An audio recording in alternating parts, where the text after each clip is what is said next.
Assalamualaikum warahmatullahi wabarakatuh. Kami dari kelompok 3 yang beranggotakan saya sendiri, Dea Listanti, dan 2 rekan saya, Risa Fauziah dan Dara Ayu, akan menjelaskan mengenai memahami kondisi keuangan perusahaan. Laporan keuangan yang pokok. Laporan keuangan yang pokok terdiri dari neraca. Neraca menunjukkan posisi kekayaan perusahaan, kewajiban keuangan, dan modal sendiri pada waktu tertentu. Yaitu untuk rumusnya, kekayaan sama dengan kewajiban ditambah modal sendiri.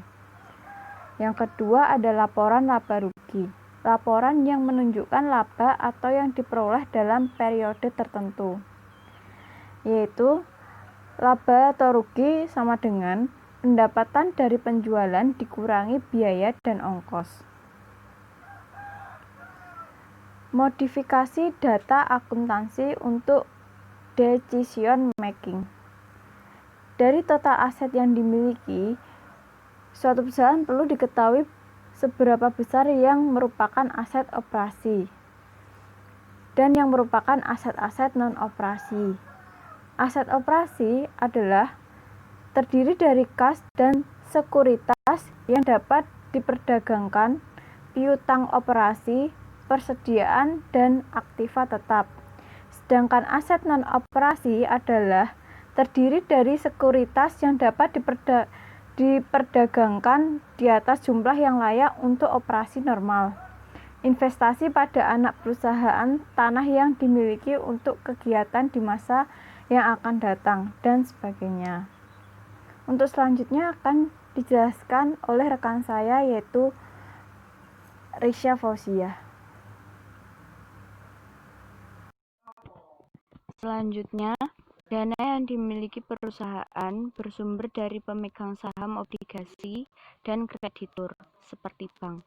Contoh, apabila perusahaan membutuhkan aktiva lancar sebesar 100 juta, tetapi mempunyai hutang 10 juta, maka dana yang perlu disuplai oleh para pemodal adalah 80 juta. 1. Net operating working capital atau aktiva lancar dikurangi kewajiban lancar yang tidak membayar bunga. 2. Total operating capital sama dengan net operating working capital plus net fixed asset. Yang ketiga, net operating profit after profit atau NOPAT. NOPAT sama dengan EBIT dalam kurung 1 dikurangi tarif pajak penghasilan. Keempat, free cash flow atau FCF. Operating cash flow sama dengan NOPAT ditambah depresiasi. Free cash flow atau FCF. FCF sama dengan OCF dikurangi gross investment in TOC. FCS sama dengan NOPAT ditambah depresiasi dikurangi dalam kurung net investment in TOC plus depresiasi. Atau sama dengan NOPAT plus depresiasi dikurangi dalam kurung net investment in TOC dikurangi depresiasi.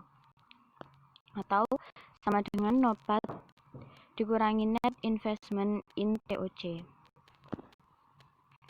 Market value added atau MVA dan economic value added atau EVA. MVA sama dengan nilai pasar saham dikurangi modal sendiri yang disetor oleh pemegang saham, sama dengan jumlah saham beredar dalam kurung harga saham dikurangi total modal sendiri. EVA sama dengan NOPAT dikurangi biaya modal setelah pajak dalam rupiah untuk operasi. Atau EBIT dalam kurung 1 dikurangi tarif pajak dikurangi operating capital dalam kurung biaya modal perusahaan setelah pajak. Analisis common size. Analisis ini merubah angka-angka yang ada dalam neraca dan laporan laba rugi menjadi persentase berdasarkan dasar tertentu. Untuk angka-angka yang ada dalam neraca, Common base-nya adalah total aktiva. Dengan kata lain, total aktiva dipergunakan sebagai 100%. Untuk angka dalam laporan laba rugi, penjualan itu dipergunakan sebagai 100%. Penyajian dalam common size akan mempermudah pembaca laporan keuangan memperhatikan perubahan-perubahan yang terjadi dalam neraca. Analisis indeks adalah salah satu metode analisis laporan keuangan untuk mengetahui kecenderungan atau tendensi keadaan keuangan suatu perusahaan, apakah naik, turun, atau tetap. Kecenderungan posisi keuangan yang disusun untuk 3 periode atau lebih. Untuk melihat tren tersebut digunakan angka indeks 100. Oleh karena itu, teknik analisisnya disebut analisis indeks. Analisis ini merubah semua angka dalam laporan keuangan pada tahun dasar menjadi 100. Pemilihan tahun dasar bukanlah selalu tahun yang paling asal, tetapi tahun yang dianggap normal. Dengan demikian, analisis ini dilakukan untuk membandingkan perkembangan dari waktu ke waktu. Berdasarkan sifat analisis tersebut, maka hanya laporan neracalah yang bisa disajikan dalam bentuk indeks, karena untuk laporan laba rugi hanya tersedia 1 tahun pelaporan. Untuk slide selanjutnya akan disampaikan oleh rekan saya. Selanjutnya, analisis rasio keuangan. Yang pertama, rasio-rasio profitabilitas atau efisiensi. Rasio-rasio ini untuk mengukur efisiensi penggunaan aktiva perusahaan atau mungkin sekelompok aktiva perusahaan. Yang kedua, Basic Earning Power atau BEP atau juga rentabilitas ekonomi, mengukur kemampuan aktivitas perusahaan memperoleh laba dari operasi perusahaan.